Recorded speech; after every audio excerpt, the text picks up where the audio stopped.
कोई एनर्जी की जरूरत नहीं पड़ती है। तो कैसा हुआ पैसिव प्रोसेस डिफ्यूजन, ठीक है। और मॉलिक्यूल कैसे मूव कर दिया है higher concentration to lower concentration, ठीक है। तो प्लाज्मा में क्या ये प्रोसेस है डिफ्यूजन। अच्छा, अगर मैं एक कंडीशन यहाँ पे डिफ्यूजन को अपन और डिस्कस करना है, तो डिफ्यूजन अपन दो तरीके से जो है बता सकते हैं डिफ्यूजन। एक तो मतलब डिफ्यूजन नॉर्मल तरीके से होगा तो वो तो सिंपल डिफ्यूजन, और अगर डिफ्यूजन प्रोटीन के हेल्प से हो रहा तो वो तो फैसिलिटेटेड डिफ्यूजन, ठीक है।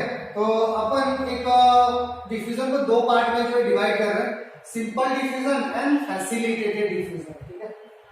तो इसको अपन हटा रहे हैं यहां से।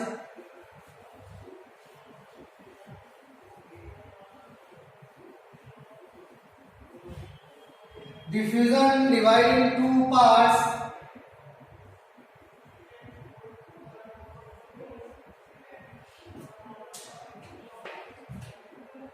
one is simple diffusion,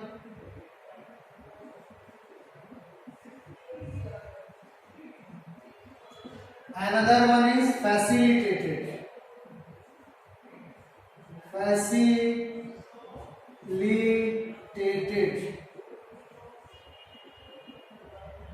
another one is what facilitated। Simple diffusion का मतलब क्या होगा कि मॉलिक्यूल एक जगह पे ज्यादा है कंसंट्रेशन में, और मींस हायर कंसंट्रेशन में, हायर क्या कंसंट्रेशन, और ये मूव करके कहां पे जाएंगे, मूव टुवर्ड्स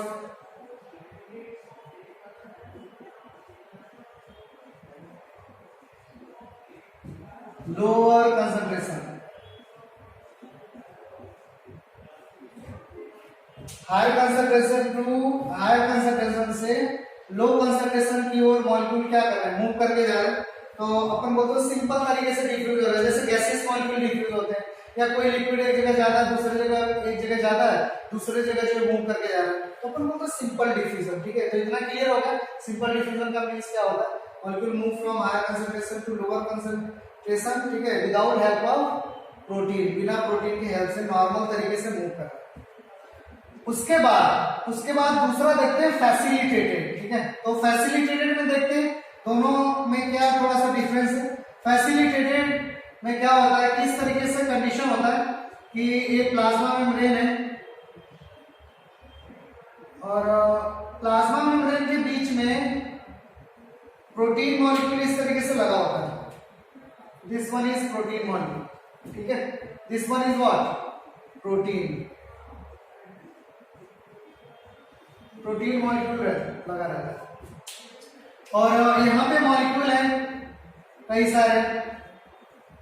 अगर इसको अपन जो आउटसाइड बोल रहे हो, आउटसाइड, तो इस साइड को क्या लिख सकते हैं, इस साइड को तो बोलते हो इनसाइड या इनर साइड, ठीक है।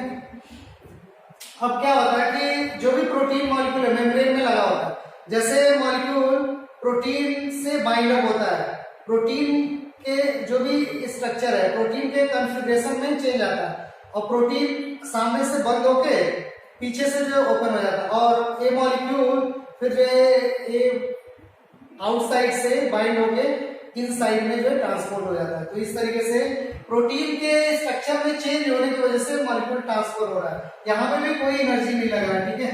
तो ये this outer molecule bind with protein, ये यहाँ पे बाइंड हो गया, ठीक है। अब क्या होगा, प्रोटीन में कॉन्फ़िगरेशनल चेंजिंग आएगा, प्रोटीन के जो भी स्ट्रक्चर है इसमें क्या होगा, चेंजिंग आएगा। आगे से ओपन है तो आगे से इस तरीके से कुछ टाइम के लिए क्लोज हो जाएगा, फिर पीछे से क्या हो जाएगा, ओपन हो जाएगा, और मॉलिक्यूल आउटसाइड से इनसाइड में छोड़ दिया जाएगा। फिर क्या होगा, फिर एक कुछ टाइम के बाद फिर ओपन हो जाएगा, पीछे वाला जो पार्ट है वो बंद हो जाएगा, फिर मॉलिक्यूल अटैच होगा। इस तरीके से मॉलिक्यूल का ट्रांसपोर्टेशन जो है होता रहता है, ठीक है। ये मॉलिक्यूल बाइंड हुआ तो दूसरे डायग्राम में क्या हम देखेंगे, दूसरा डायग्राम में यहाँ पे बना रहा हूँ, ठीक है। तो इस तरीके का ये मेम्ब्रेन है, this one is another diagram, दूसरा। तो अब क्या होता है कि प्रोटीन मॉलिक्यूल इस तरीके से ओपन होता है इधर, और जो भी ए था वो ट्रांसपोर्ट होके कहाँ पे, यहाँ पे चला। यानी कि आउटसाइड से इनसाइड में चला गया, इनसाइड से आउटसाइड में। तो इस तरीके से प्रोटीन मॉलिक्यूल के हेल्प से मॉलिक्यूल जो है ट्रांसपोर्ट होते हैं। और प्रोटीन में क्या हो रहा है, कॉन्फ़िगरेशनल चेंज इन प्रोटीन। तो मैं यहां पे लिख रहा हूं molecule configurational change in protein, configurational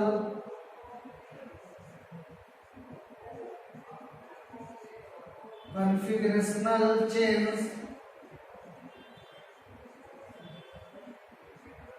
in protein.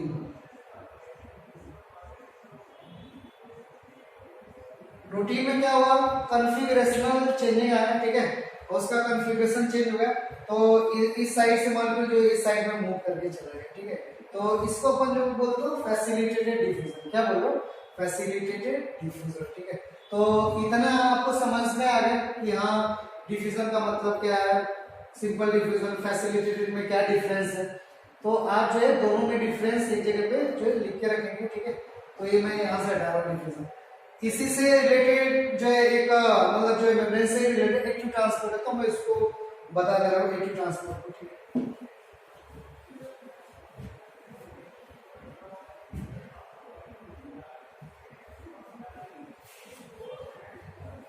Active transport और पैसिव में क्या डिफरेंस है, ठीक है, डिफ्यूजन में या पैसिव प्रोसेस में। तो देखते हैं नेक्स्ट वन अपन लिख देते हैं active transport.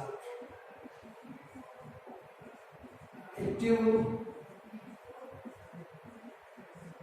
Transport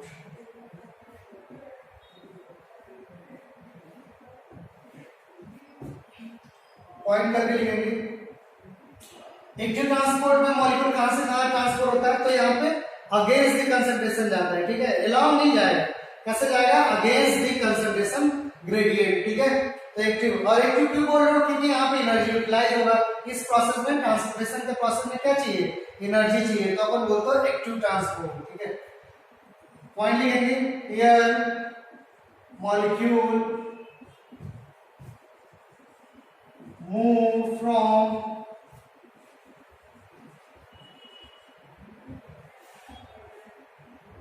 low concentration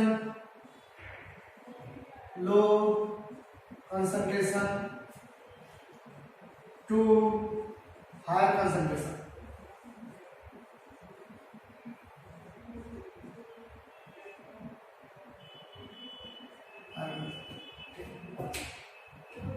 और इसी को low concentration to higher concentration को दूसरी लैंग्वेज में बोलना है तो क्या बोलेंगे, against the concentration gradient.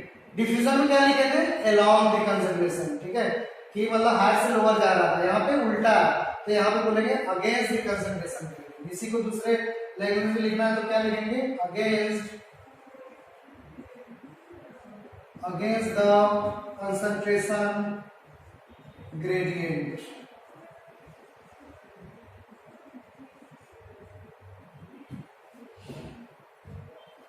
It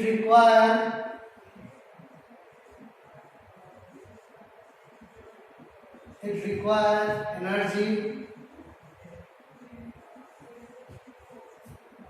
for transportation।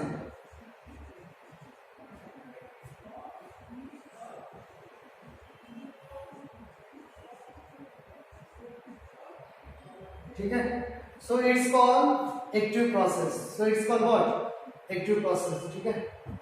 तो इसको अपन जो डायग्राम बना के दिखा रहे कि किस तरीके से कंडीशन।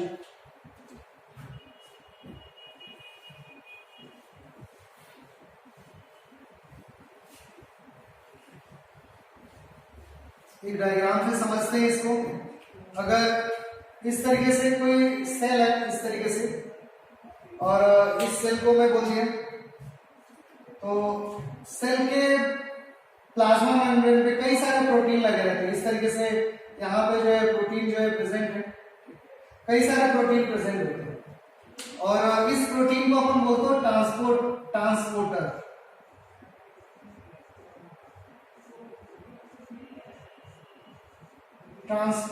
या इसी का दूसरा नाम क्या है, पंप बोल रहे हो, पंप, ट्रांसपोर्टर या पंप। ट्रांसपोर्टर क्या होता है, नॉर्मल प्रोटीन होते हैं, ठीक है, और कुछ नहीं है, ट्रांसपोर्टर प्रोटीन होते हैं। अगर और कई सारे लगे रहते हैं, ठीक है, और ट्रांसपोर्टर काफी इंपॉर्टेंट रहते हैं। हम लोग के हर एक सेल के ऊपर ट्रांसपोर्टर लगा रहता है, जो भी सेल है बॉडी में सबके ऊपर ट्रांसपोर्टर लगा रहता है, और इसी के फंक्शनिंग की वजह से सेल काम करता है, ठीक है। अगर ट्रांसपोर्टर जो है सही से काम नहीं कर रहा है ना, तो भी सेल जो है सही से काम नहीं करेगा, और फिर सेल धीरे धीरे डैमेज हो जाएगा, ठीक है। हम लोग के बॉडी में लूज मोशन होता है, तो कहीं ना कहीं लूज मोशन का रिलेशन कहाँ पे, ट्रांसपोर्टर से, ठीक है। हम लोग का बॉडी, हम लोग का नर्व सिस्टम काम कर रहा है, तो वहां पे रिलेशन किससे, ट्रांसपोर्टर का। हम लोग हंस रहे हैं, खेल रहे हैं, कूद रहे हैं, सबका रिलेशन किससे, ट्रांसपोर्टर से रिलेटेड है, ठीक है। हम लोग को बॉडी में मतलब जो एनर्जी आ रही है, ग्लूकोज वगैरह ट्रांसपोर्ट हो रहा है सेल के अंदर, तो वो भी किसके हेल्प से ट्रांसपोर्ट हो रहा है, ट्रांसपोर्टर से, ठीक है। यानी कि ट्रांसपोर्टर काफी ज्यादा इंपॉर्टेंट है हम लोग के लाइफ के लिए, हम लोग के पूरे बॉडी के लिए, हम लोग के जो है सेल के लिए ट्रांसपोर्टर इंपॉर्टेंट है। और ट्रांसपोर्टर जब गुस्सा हो जाता है तो बॉडी उल्टा सीधा फंक्शन करने लगती है, ठीक है। जैसे लूज मोशन में यही होता है, ट्रांसपोर्टर गुस्सा हो गया तो खूब सारा जो है मिनरल क्लोराइड वगैरह बाहर निकालने लगती है, फिर अपन डॉक्टर के पास जाते हैं तो फिर दवा वगैरह देते हैं, फिर ट्रांसपोर्टर फिर सही हो जाता है, ठीक है। तो इस तरीके से कंडीशन ट्रांसपोर्टर इंपॉर्टेंट है। इसी का दूसरा नाम है पंप, ठीक है। तो एक सेल का अपन जो है यहाँ पे कंडीशन देख रहे हैं कि यहाँ पे सोडियम Na प्लस में लिख रहा हूँ, तो सोडियम क्या है यहाँ पे, ज्यादा है कि कम है, अब देख के बताओ। और बाहर साइड में मैं सोडियम लिख रहा हूँ, तो कहाँ पे सोडियम ज्यादा है, तो आप बोल रहे हो कि सेल के अंदर सोडियम ज्यादा है और सेल के बाहर सोडियम का कम है, ठीक है।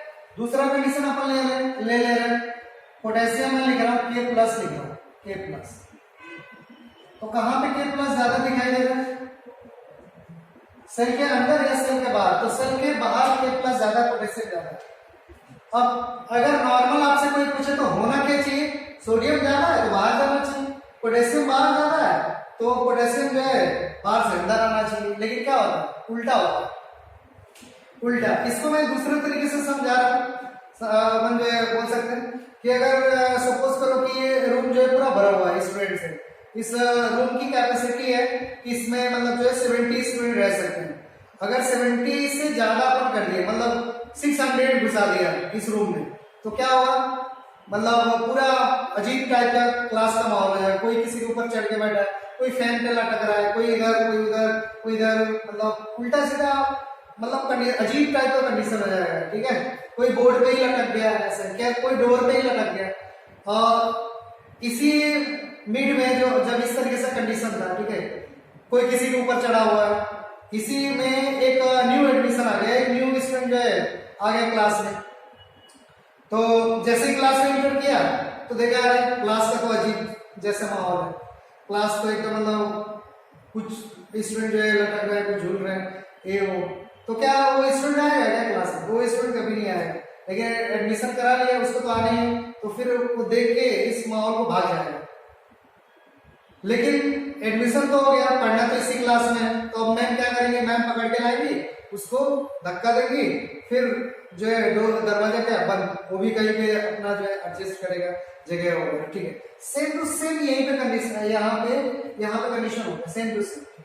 क्यों, अब देखो यहाँ पे सेल के अंदर का कंसंट्रेशन क्या है, ज्यादा है, सोडियम का कंसंट्रेशन, और बाहर क्या है, कम है। अब क्या होता है कि उल्टा जो प्रोसेस होता है, सोडियम और ज्यादा जो अंदर की ओर आता है, तो सोडियम और ज्यादा अगेंस्ट कंसंट्रेशन आ रहा है, जैसे वो स्टूडेंट जो अंदर नहीं आ रहा था, क्योंकि कंसंट्रेशन ज्यादा था वो, और बाहर कंसंट्रेशन क्या कम था, एक ही स्टूडेंट था, तो अगेंस्ट आने के लिए उसको क्या करना पड़ा है, धक्का देना पड़ा है, तब जाके आया। तो उसी तरीके से sodium against the concentration move करता है, ठीक है, और बाहर से सॉरी अंदर से और बाहर की ओर सोडियम जो है मूव करके जाता है, ठीक है। और इसी मिड में पोटेशियम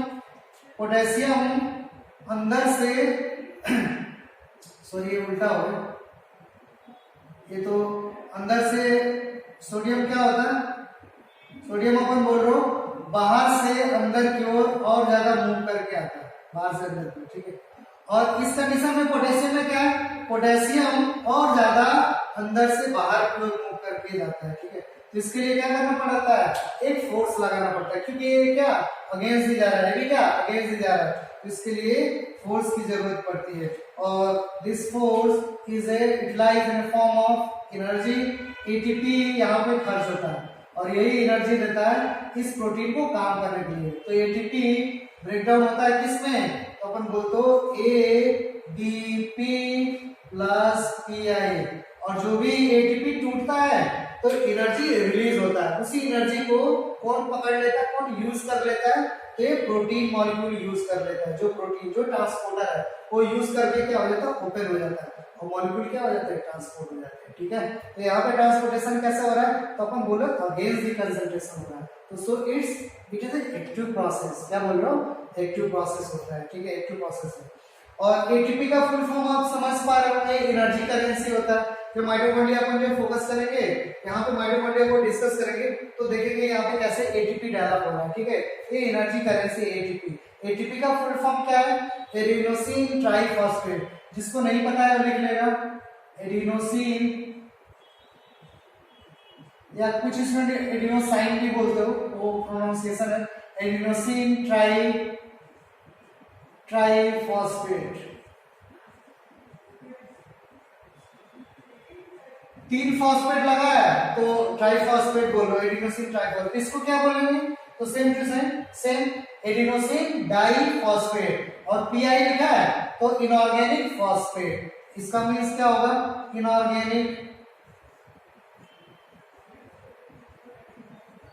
इनऑर्गेनिक क्या फॉस्फेट।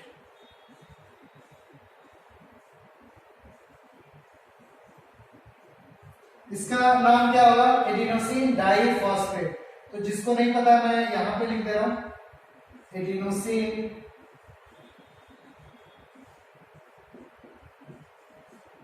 डाइफॉस्फेट।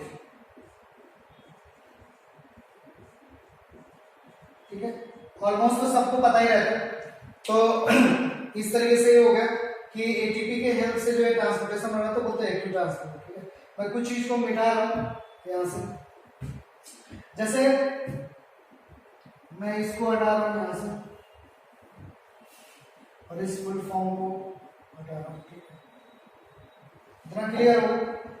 जैसे पंप जिस चीज को ट्रांसपोर्ट करता है उसी तरीके से उसका नाम होता है। ठीक है, तो सोडियम पोटेशियम को ट्रांसपोर्ट कर रहा है, तो इस पंप को क्या बोल सकते हैं, तो इस पंप को बोल सकते हैं sodium potassium pump. Sodium potassium क्या बोल सकते हैं, पंप। अगर क्वेश्चन ऐसा है कि क्या पंप और भी होते हैं क्या, तो आप बोलेंगे हाँ, पंप कई टाइप से हो सकते हैं। जैसे अपन बोलते हैं हाइड्रोजन पंप, हाइड्रोजन क्या पंप, हाइड्रोजन पंप सेल के ऊपर ही होगा और किसको ट्रांसपोर्ट करेगा, हाइड्रोजन को। ठीक है, हाइड्रोजन पंप। और कौन सा पंप हो सकता है, तो बोलते हैं क्लोराइड पंप। क्लोराइड क्या पंप, किसको ट्रांसपोर्ट करेगा, क्लोराइड को। कहां पे होगा, सेल के ऊपर। ठीक है, और क्या हो सकता है, कैल्शियम पंप Ca2+ पंप। और क्या हो सकता है, तो अपन बोल सकते हैं ग्लूकोज पंप बोल सकते हैं, ग्लूट पंप बोल सकते हैं, ग्लूकोज पंप बोल सकते हैं। किसको ट्रांसपोर्ट करेगा, ग्लूकोज को। ठीक है, तो इस तरीके से कई सारे जो है पंप हो सकते हैं, जो जिस चीज को ट्रांसपोर्ट करेगा उस तरीके से उसका नाम sodium potassium pump, hydrogen chloride, calcium, glucose. ठीक है, तो इस तरीके से कई सारे जो है पंप हो सकते हैं। तो एक एक्टिव ट्रांसपोर्ट का यहाँ पे। अच्छा, ये प्रोटीन कई केमिकल से इनका फंक्शनिंग क्या हो जाता है, रुक जाता है कई केमिकल से। जैसे अपन देखते हैं कुछ स्नैक वगैरह बाइट करते हैं, स्नैक वगैरह, तो उनका जो भी पॉइजन है उस स्नैक के पॉइजन जो है इस ट्रांसपोर्टर प्रोटीन को रोक देते हैं, तो ट्रांसपोर्टेशन नहीं होगा। तो अगर मान लो कि यहाँ पे स्नैक बाइट किया है, तो यहाँ के सेल जो भी सेल है इनका ट्रांसपोर्टर जो है ब्लॉक हो गया, तो क्या सेल सही से काम करेगा, क्या नहीं करेगा। तो फिर सेल धीरे धीरे क्या होने लगे, डैमेज होने लगे, और यहाँ पे फिर जो है खून क्रिएट होगा और यहाँ का मसल वगैरह क्या हो जाएगा, डैमेज होने लगता है। तो कई ऐसे स्नेक पॉइजनिंग भी है जो ट्रांसपोर्टर को क्या करते हैं, रोकते हैं, ब्लॉक करते हैं। कई सारे दूसरे केमिकल भी है जो ट्रांसपोर्टर को क्या करते हैं, ब्लॉक करते हैं, ट्रांसपोर्टर के फंक्शनिंग को रोकते हैं। ठीक है, तो ये A2 ट्रांसपोर्ट हो गया, इसको मैं हटा दूंगा।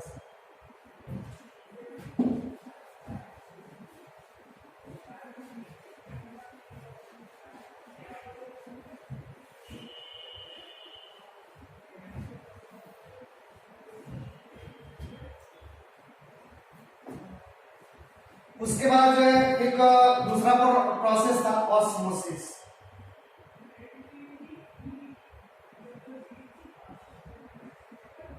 ऑस्मोसिस ऑस्मोसिस का नॉर्मल सा मीन्स होता है कि यहाँ पे क्या होता है कि केवल जो है सॉल्वेंट मॉलिक्यूल मूव कर सकता है, जैसे वाटर केवल मूव कर सकता है। डिफ्यूजन में क्या था, सॉल्यूट और सॉल्वेंट दोनों मूव कर सकते हैं, लेकिन ऑस्मोसिस में क्या मूव करेगा, केवल तो केवल सॉल्वेंट मूव करेगा,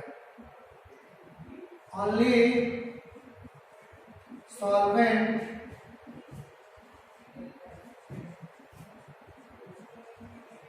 molecules are move, केवल सॉल्वेंट मॉलिक्यूल मूव करेगा। और सॉल्वेंट का मतलब क्या होगा, यूनिवर्सल सॉल्वेंट की बात कर रहे हैं तो केवल क्या, वाटर। ठीक है, ऑस्मोसिस में। और यहाँ पे भी मॉलिक्यूल कहाँ कैसे मूव करेगा, molecule move from higher concentration to lower concentration. ठीक है, with the help of plasma membrane, मतलब इस प्रोसेस में प्लाज्मा मेम्ब्रेन चाहिए।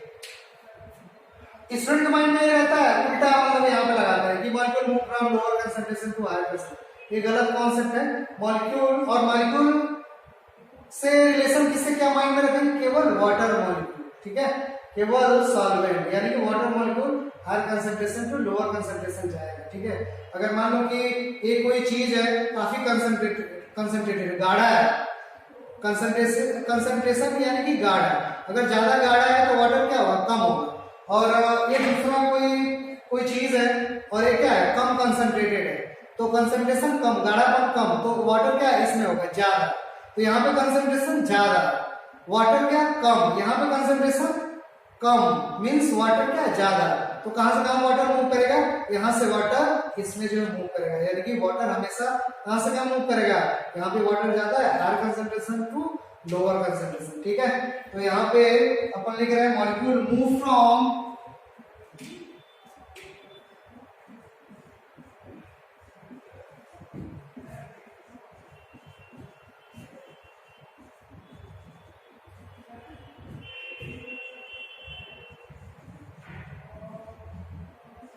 higher concentration to lower concentration। ठीक है, higher concentration to lower concentration move करेगा। It is also a passive process, means क्या होगा, दिस प्रोसेस रिक्वायर एनर्जी, ऐसा नो, तो इस प्रोसेस में एनर्जी नहीं लगेगा, तो इसलिए इसको बोलेंगे it also a passive process. ठीक है, पैसिव प्रोसेस है। ऑस्मोसिस एक अच्छा सा कंडीशन है ऑस्मोसिस, और इसको अपन जो है दो पार्ट में डिवाइड कर सकते हैं ऑस्मोसिस को। ठीक है, तो मैं दो पार्ट में डिवाइड कर रहा हूँ। ऑस्मोसिस को मेजर कैसे करते हैं, ऑस्मोमीटर एक डिवाइस है ऑस्मोमीटर, उससे ऑस्मोसिस को मेजर करते हैं। ठीक है,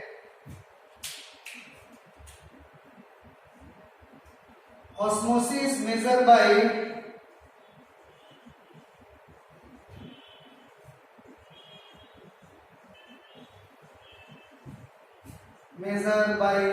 osmometer,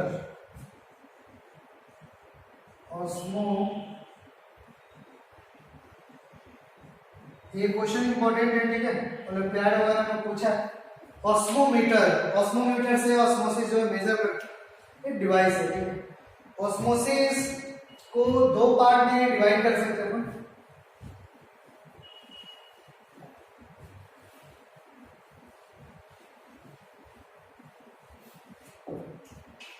Osmosis divided into two parts.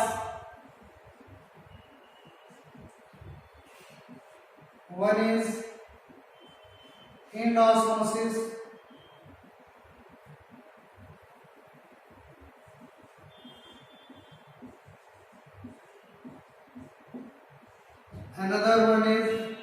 एक्सॉस्मोसिस।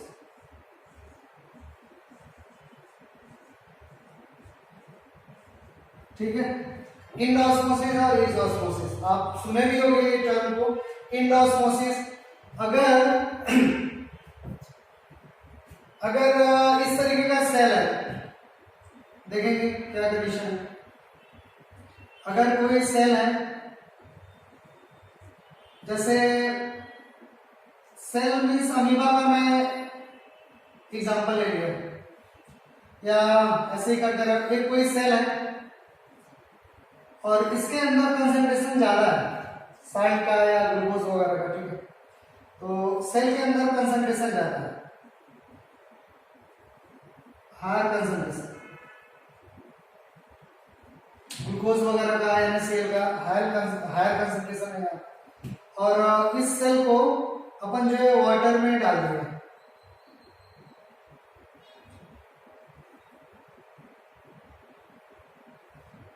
Water, या मैं वाटर नहीं लेके सराउंडिंग ले रहा हूँ, ये सराउंडिंग, और सराउंडिंग का कंसंट्रेशन कम है, आप थोड़ा समझना है इसको। यहाँ पे कंसंट्रेशन क्या ले रहे हैं, लो कंसंट्रेशन। अब यहाँ पे बोर्ड पे ध्यान से देखो, मैं सेल के अंदर का कंसंट्रेशन ज्यादा है, सेल के बाहर का कंसंट्रेशन क्या कम है। अब सेल के अंदर गाढ़ापन ज्यादा है तो वाटर क्या होगा, कम, कंसंट्रेशन ज्यादा, तो यहाँ पे वाटर क्या होगा, H2O क्या होगा, H2O कम। ठीक है, इतना क्लियर हो रहा है। सराउंडिंग में कंसंट्रेशन क्या है, कम है, यानी कि कंसंट्रेशन कम, यानी कि वाटर यहाँ पे क्या होगा, वाटर H2O क्या होगा, H2O ज्यादा होगा, H2O ज्यादा। कंसंट्रेशन ज्यादा मींस शुगर वगैरह चीनी वगैरह ज्यादा घुला हुआ है तो वाटर क्या होगा, कम हो गया। यहाँ पे कंसंट्रेशन क्या है, चीनी वगैरह कम है या NaCl कम है तो वाटर क्या होगा, ज्यादा होगा रिस्पेक्ट में। ठीक है, इन दोनों। तो अब देखिए कौन कहां से मूव करेगा, वाटर कहां पे ज्यादा है, तो अपन बोल रहे बाहर की ओर, और अंदर की ओर वाटर क्या कम है, तो वाटर कहां से कहां मूव करेगा, वाटर हमेशा higher concentration to low concentration move करता है। ठीक है, अपन डिफिनेशन में लिख के दिए, तो वाटर यहां से मूव करके कहां पे आएगा, सेल के अंदर जो मूव करेगा। और दिस प्रोसेस इज कॉल्ड, कोई चीज बाहर से अंदर आ रहा है तो इस प्रोसेस को क्या बोलते हो, इन मींस अंदर आ रहा है, इंडोस्मोसिस। ठीक है, तो दिस वन इज व्हाट, तो अपन बोलो इंडोस्मोसिस। ये क्लियर हो गया आपको, इंडोस्मोसिस। ठीक है, मैं एक्सॉस्मोसिस का एग्जांपल ले रहा हूं, एक्सॉस्मोसिस का। अगर मान लो कि इसी का उल्टा करता है, कोई ऐसा सेल है इस तरीके का, कोई सेल है जिसके अंदर का कंसंट्रेशन, यहाँ पे अपन जो है कम ले रहे हैं, कंसंट्रेशन क्या है, लो कंसंट्रेशन है, कंसंट्रेशन कम तो वाटर क्या होगा, ज्यादा। तो यहाँ पे H2O क्या लिख रहे हैं अपन, कंसंट्रेशन कम, तो वाटर का कंसंट्रेशन क्या होगा, ज्यादा, तो मैं एरो से दिखा रहा हूं।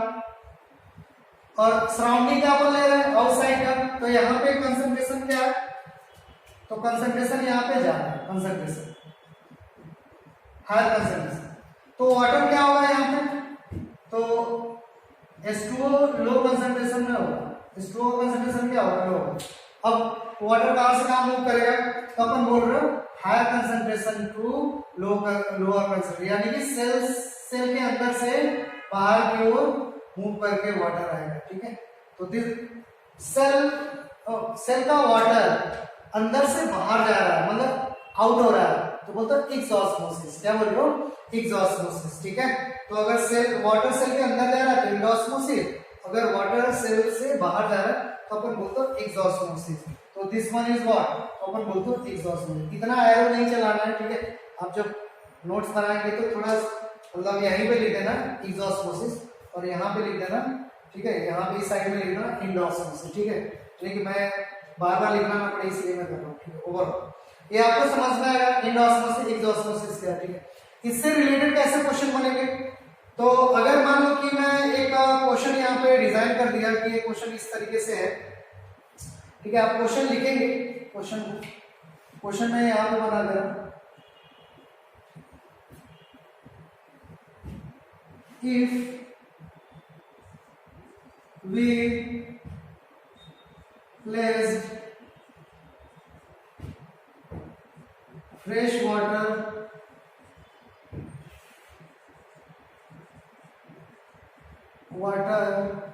Amoeba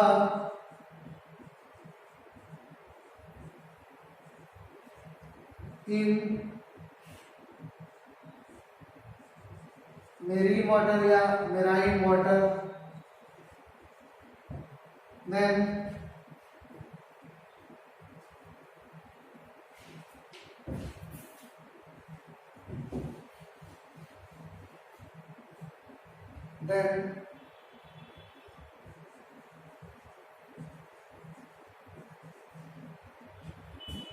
what happened?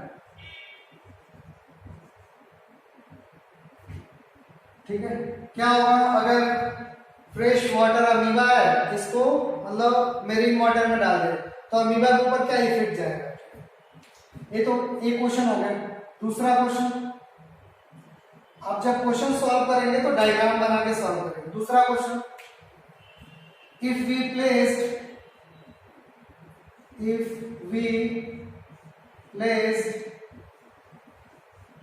RBC red blood corpuscle RBC in fresh water,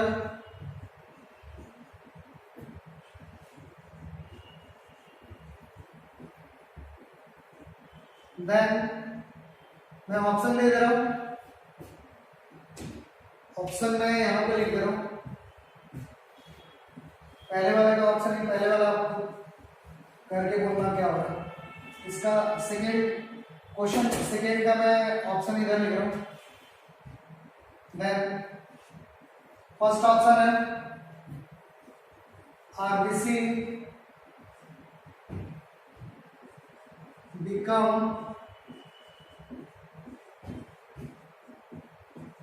shrinkage. Second option है RBC become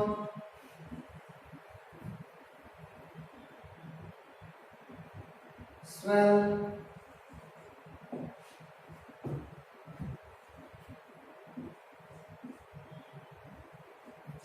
RBC fresh water में डाल रहे हैं RBC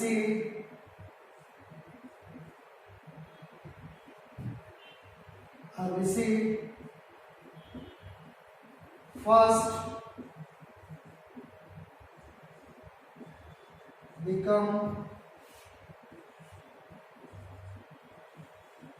swell and then rupture।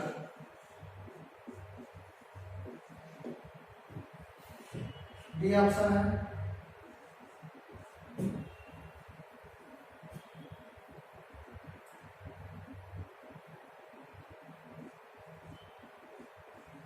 RBC remain constant। ठीक है, तो आप ये ये सब ऑप्शन है, आप जो मेरे को ऑप्शन बताएंगे क्या होगा। ठीक है, दूसरा क्वेश्चन मैं लिख दे रहा हूँ, एक और क्वेश्चन अपन यहाँ पे कर दे रहे हैं। ठीक है, मैं हटाऊं इसको।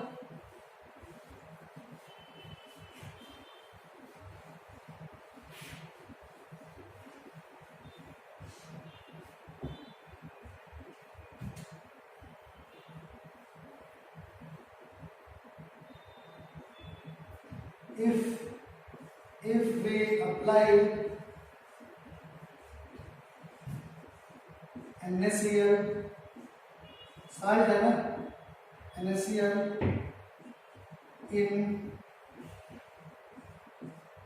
root of plant, then option इसका भी मैं यहाँ पे कर दे रहा हूँ। क्या होगा अगर NaCl को कोई प्लांट का रूट है और NaCl डाल दिया तो क्या होगा? Root cell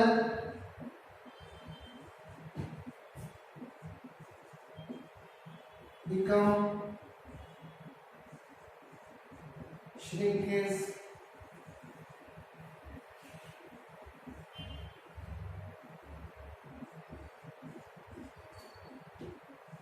root cell become swell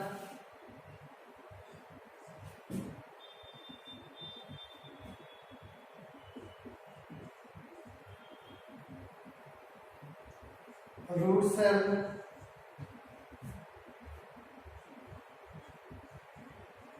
become shrinkage and swell. चलो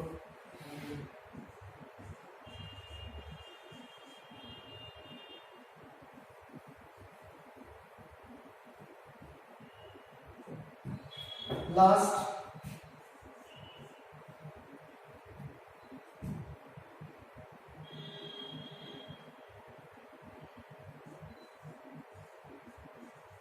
both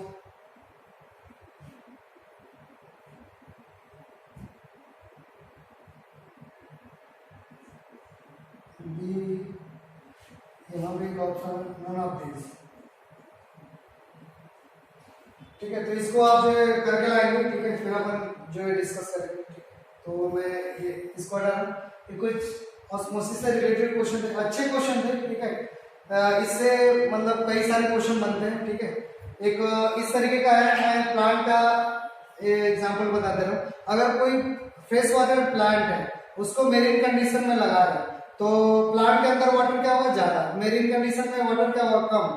तो फ्रेश वाटर जो प्लांट है उसके अंदर का वाटर निकल के और मतलब जो है सराउंडिंग में चला जाएगा, तो धीरे धीरे प्लांट क्या हो जाएगा, डैमेज हो जाएगा, क्योंकि वाटर क्या हो गया, एक ऑस्मोसिस से बाहर निकल गया और धीरे धीरे प्लांट क्या हो जाएगा, मर जाएगा। ठीक है, तो इस तरीके से कंडीशन और ऑस्मोसिस नॉर्मल सा है, और एक कंडीशन देके ही आपसे क्वेश्चन में जो पूछता है कि ऑस्मोसिस में क्या क्या है और किस तरीके का कंडीशन है। ठीक है, उसके बाद ये तो प्लाज्मा मेम्ब्रेन का जो भी फंक्शन था इसको अपन जो देख लिए।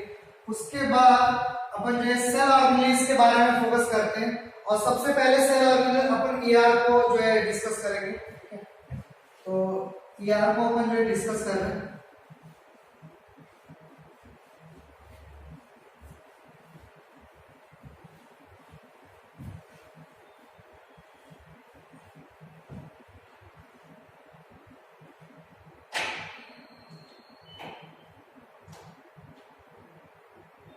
ठीक है, यहीं पे रोकते हैं यार को, नेक्स्ट टाइम पे अपन डिस्कस करेंगे। Thank you all of you. आप जो है नोट्स अच्छे से बनाएंगे और फिर आप जो भी डाउट होगा क्लियर करेंगे। Thank you.